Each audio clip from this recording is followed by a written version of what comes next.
오늘은 여러분들이 아시겠지만은 농민주일입니다.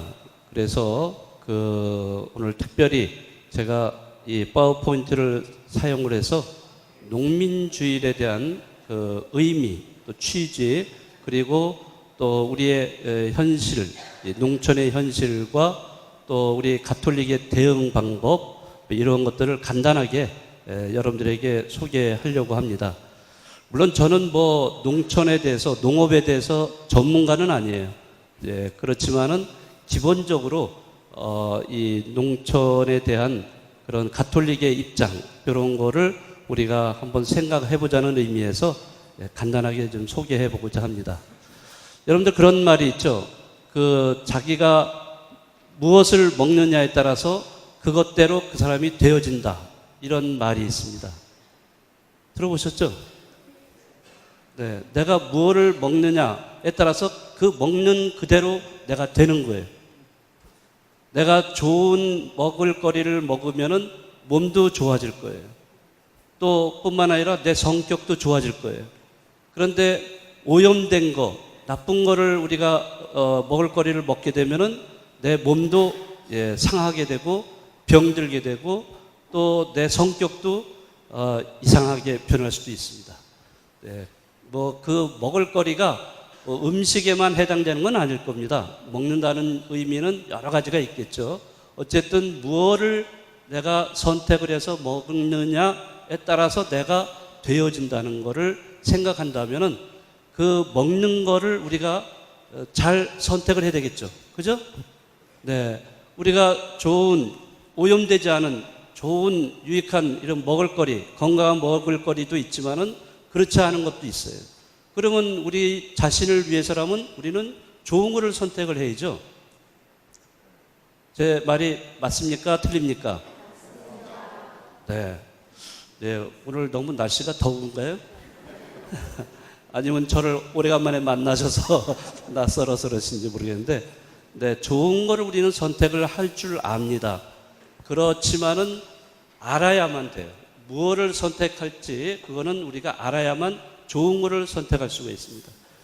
이 농민주일에 특별히 교회는 우리 신자 여러분들에게 좋은 것을 선택해서 여러분들의 몸과 마음, 영혼을 가꾸고 잘 살찌울 수 있도록 그런 면에서 인도해 주기 위한 그런 주일로 농민주일을 정했습니다.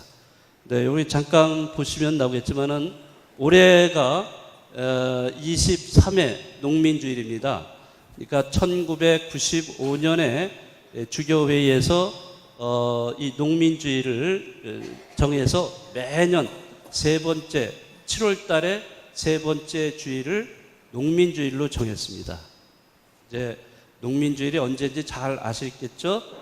네, 그리고 그 취지, 왜 한국 주교회의에서 이런 농민주일을 정했을까?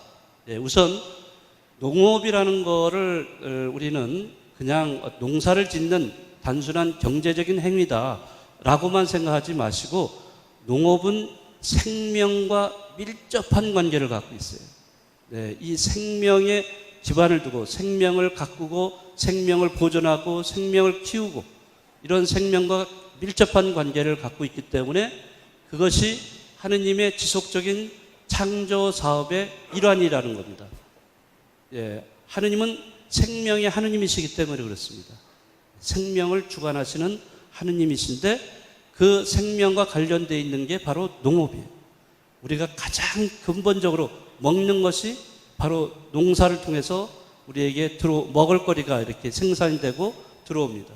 이러한 농업이 그래서 생명과 연관이 되기 때문에 하느님의 창조 사업의 일환이라는 거예요. 이것만 여러분들이 이해하셔도 이 농민들에 대해서 우리가 어떤 태도를 취해야 될지, 또 농민들이 땀 흘려서 가꾸고 추수한 그런 열매를 우리가 쌀이라든지 곡식이라든지 여러 가지로 우리가 그거를 취하고 있는데, 그거를 우리가 음식으로 먹을거리를 먹을 때 우리는 어떠한 마음가짐을 가져야 되는지 충분히 우리는 알고도 남을 거예요.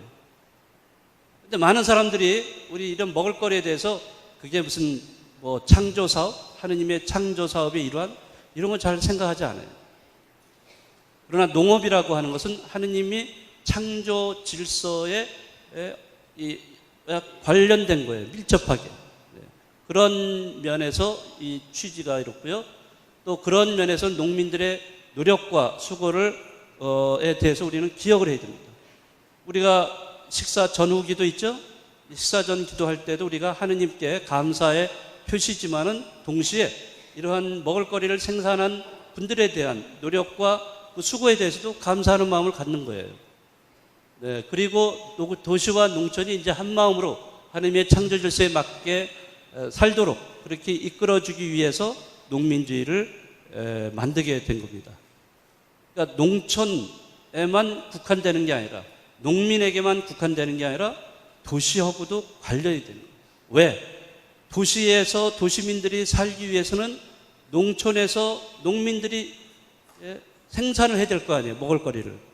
그래서 생산해서 공급을 제대로 해주게 되면은 도시민들이 살 수가 있어요. 만약에 농촌이 피폐화된다 그러면은 도시민들은 살 수가 없습니다. 아주 밀접하게 연관되어 있어요. 그래서 주교회의에서는 23년 전 1995년에 이런 농민주의를 정해서 우리 신자들이 이러한 면에서 의식을 갖고 먹을거리에 대해서 좀 더 관심을 가지도록 그런 의미에서 이 제정을 했다고 보겠습니다. 자, 우리 농촌의 현실을 잠깐만 살펴보겠습니다. 우리가 지금 먹을거리 중에 거의 다가 유해한 그러한 수입 농산품, 농수산물 이런 것들을 많이 취하고 있어요. 얼마나 유해한지 이런 것들을 여러분들이 잘 아실 겁니다. 이제 그러다 보니까 우리 농촌, 농업이 사실 자생력을 상실해 가고 있어요. 그 중에 하나가 뭐냐면은 곡식, 곡물 자급률입니다. 곡물 자급률은 우리가 스스로 농사를 지어서 우리 스스로 그것을 거두어 들이고 그것을 우리가 취하게 되는데 그 양이 얼마큼 되느냐 그거를 말하고 있어요. 다시 말하자면 이거를 식량 자급률이라고도 얘기를 할 수 있습니다. 근데 이것이 23.8%이고 OECD 34개 회원국 중에 불과 32위로 최하위권에 있어요. 그러니까 다른 나라들은 자급률이 굉장히 높은 거예요. 높아요. 근데 우리나라는 굉장히 낮습니다.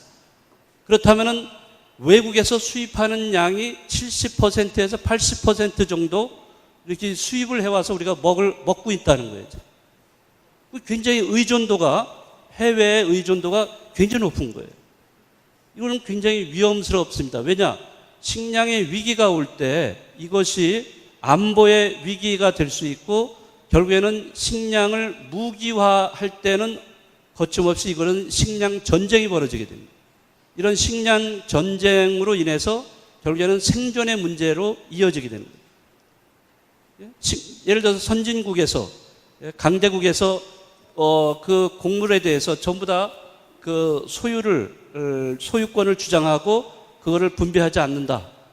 그러면은 우리 같은 한국에서는요 너무 해외 의존도가 높기 때문에 이제 먹을거리를 찾을 수가 없어. 우리는 23%밖에 생산을 못 해내기 때문에 이런 무기화가 된다 그러면 우리는 어떻게 할 도리가 없어요. 이러한 문제점이 있다는 것을 우리가 생각해야 되고요. 또 농촌 자체에도 위기를 여러 가지를 겪고 있습니다. 이러한 여러 가지 위기가 결국엔 도시의 위기로 이렇게 이어질 수 있는데요. 예를 들어서 이 농약을 엄청나게 친다는 것도 여러분 잘 아실 거고 또 GMO로 생산된 것들을 우리가 많이 알게 모르게 섭취하고 있다는 것도 여러분들이 잘 알고 있습니다. 이러한 것으로 번복된 이런 농산물이 결국에는 여러분들이 식탁을 차릴 때 병든 식탁을 차릴 수밖에 없는 이런 상황에 있다는 거죠. 그런 의미에서 우리 농촌을 살려야 된다. 이런 취지를 교회가 관심을 갖고 있는 겁니다. 우리 농촌 살리기 운동을 1994년에 이 운동 전개를 승인을 했어요. 그리고 농민 또 농업을 살리는 일을 지원하기 위해서 가톨릭 농민회를 중심으로 전개하고 우리농 매장을 개설을 하는 것, 각 교구에 이런 매장을 개설을 하는 것을 정했습니다. 예, 결정을 내렸는데, 그래서 예를 들어서 저희 서울교구는 지금 250개 정도 되는 본당이 있어요. 이 중에 몇 개 본당이 우리농 매장이 있는지 아세요? 잘 모르시죠? 네. 네, 아마 며느리도 모를 거예요. 40개 본당이 있다. 대충 이렇게 제가 정확하게 뭐 말씀을 못 드리지만 40여 개 본당이 우리농 매장을 이 서울교구에서 갖고 있어요. 그 중에 하나가 저희 본당에 속합니다. 지난 6월 달에 개장을 했는데요. 이렇게 그 매장 수가 250개 중에 40개라는 것은 그래도 너무 적은 퍼센테이지예요. 제가 욕심을 낸다면 저희 서울교구에서는 100개 이상의 우리농 매장이 본당에 있어야 돼요. 그런 거를 통해서 우리 농촌을 살릴 수가 있습니다. 저희는 지난 6월 10날 개장을 했고요. 그래서 농민이 생명 살림이고 도시민은 생명 지킴이로서 연대를 해야 돼요. 서로 상호 연대를 해야만 서로가 서로에게 도움을 줄 수가 있는 거예요. 이런 연대 없이 그냥 상업적으로 경제적인 차원에서만 생각한다면은 그런 농촌을 살릴 수가 없어요. 자, 그래서 본당 공동체와 가톨릭 농민의 분회 간의 자매 결연이 필요하다는 겁니다. 이런 자매 결연을 통해서 여러 가지 활동을 할 수가 있어요. 자, 그 중에 이제 어떤 것이 있냐면은 우선 오늘 여러분들에게 계속 공지해 드린 대로 이 미사 공지 시간 이따가 끝나는 대로 영성체 후에 자매 결연을 저희 본당과 또 청주교구의 청천 분회하고 이렇게 자매 결연식을 갖게 됩니다.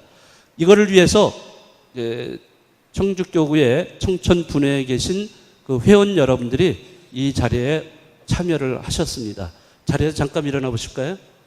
네, 뒤에 돌아가서 보시고요. 우리 본당에 오신 청천분회 회원들의 박수 한번 해주세요. 네.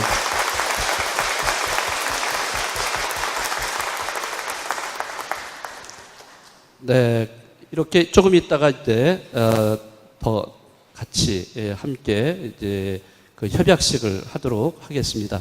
아무튼 이러한 저희 본당이 자매 결연을 오늘 그 식을 거행한다는 것이 굉장히 큰 의미가 있지 않는가 이런 생각이 들고요. 이거는 더 넓은 의미에서 하나님의 창조 질서를 보존하는 큰 역할을 한다라고 생각할 수 있습니다. 자, 그래서 이제 앞으로는 이런 그 자매 결연을 이후에 본당 또는 분회 행사 초청 등 상호 교류가 다양하게 이루어질 겁니다. 여기 청천 분회가 뭐 정확하게 제가 이렇게 말씀드리기는 어렵지만은 여러분들 저기 괴산 쪽에 그쪽으로 가는 아주 공기 좋고 환경 좋은 곳에 분회가 있습니다. 앞으로는 이제 이러한 그 행사 서로 간에 초청을 하는 것도 있고 농산물 청천 분회에서 생산되는 특산품들 이러한 것들을 직거래하는 정례화를 하고 또 농번기에 일손이 부족하다 하면 저희가 가서 도울 수도 있고 그 다음에 어린이, 청소년, 여름 생명학교 이런 것도 거기 가서 행사할 수도 있고요. 또 우리 신자들 누구든지 가서 민박도 하고 캠프도 하고 또 농촌체험 관광도 하고 다양하게 활동을 할 수 있습니다. 네, 여러분들에게 이제 앞으로 주보를 통해서 그런 기회를 프로그램을 만들어서 많이 드리려고 합니다. 네, 좋으시죠? 너무 많은가요? 네, 너무 좋은 거를 많이 이렇게 드리면은 어떻게 그거 다 받으실 수 있죠? 네네. 오늘 이렇게 그 농민주의를 맞이해서 제가 뭐 별로 이렇게 상식이 많지는 않지만은 교회 입장에서 또 우리 한국의 농업, 농촌, 농민들에 대한 그런 상황과 교회가 어떻게 대응을 지금까지 하고 있는가, 또 우리는 어떤 자세로 취하고 있는가 이런 걸 말씀을 드렸습니다. 아무튼 여러분들 우리농 매장 이제 개설한 거 많이 이용을 해 주시면 되고요. 또 뿐만 아니라 이제 자매결연 맺은 청천 분회하고도 여러 가지 모양으로 프로그램을 만들어서 교류를 한다는 거 기억해 주시고 기도해 주시면 고맙겠습니다.